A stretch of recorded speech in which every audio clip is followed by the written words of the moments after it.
You're going to get a lot of tax refunds, with the average refund expected to be over $1,000 higher than it has been at any time.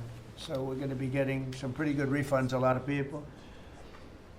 If congressional Democrats had their way, Americans would right now be facing the largest tax hike ever. You know, their proposal was to raise taxes very substantially. And our proposal, which is in the great big beautiful New Deal, it's a New Deal in its own way. It's a Republican version of the New Deal. Right behind you is a nice picture of FDR. This is a much better deal than the FDR deal. But we have the great big beautiful bill, and it's given tremendous tax cuts and a lot of other things. People are now finding out how good it is, and it's just kicked in as of January 1st, by the way. So we're really starting to see it. Even though it's a month, we're really starting to see it. The U.S. economy would be cratering if they had won this election. Our country would be in very bad shape, would be maybe not much of a country anymore. I don't think it would be a country anymore.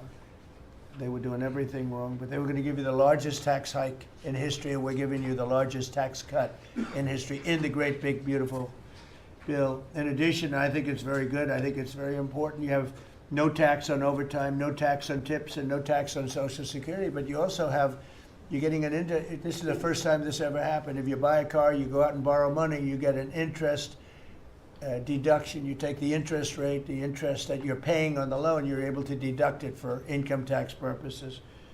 So that's a first ever, and I think it's going to be great for everybody, including the car companies. I was in Detroit 3 weeks ago. I went to the Ford factory, spoke to the General Motors people. It's all the same.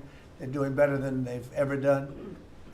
The factory I went to was like a World War I, earlier than World War I factory opened up. One of the oldest buildings, but one of the biggest. And Ford was getting ready to close it a couple of years ago, and then they saw that I was doing well, and it looked like I would have a good chance of winning. And they kept it going, barely going. And last week they announced, during my visit, they announced that they're going to round the clock round-the-clock production. They never thought it was. I said, did you ever think? I spoke with Bill Ford and the president of Ford. They were both there, and they said, we can't even believe it. We were going to close this building 2 years ago, and now it's going round the clock.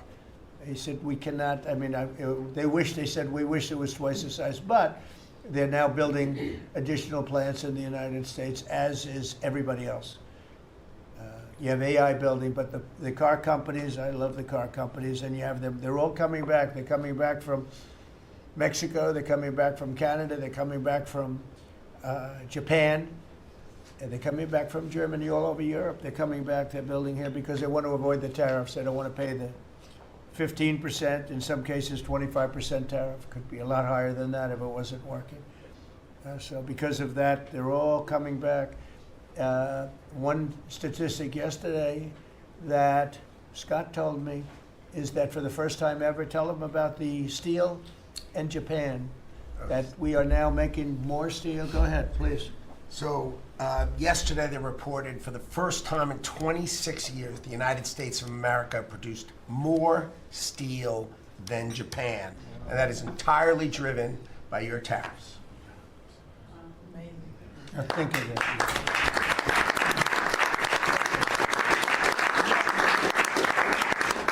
He obviously said that much better than I did, because I got no applause, and I'm giving you home run after home run. He says one thing and everybody else.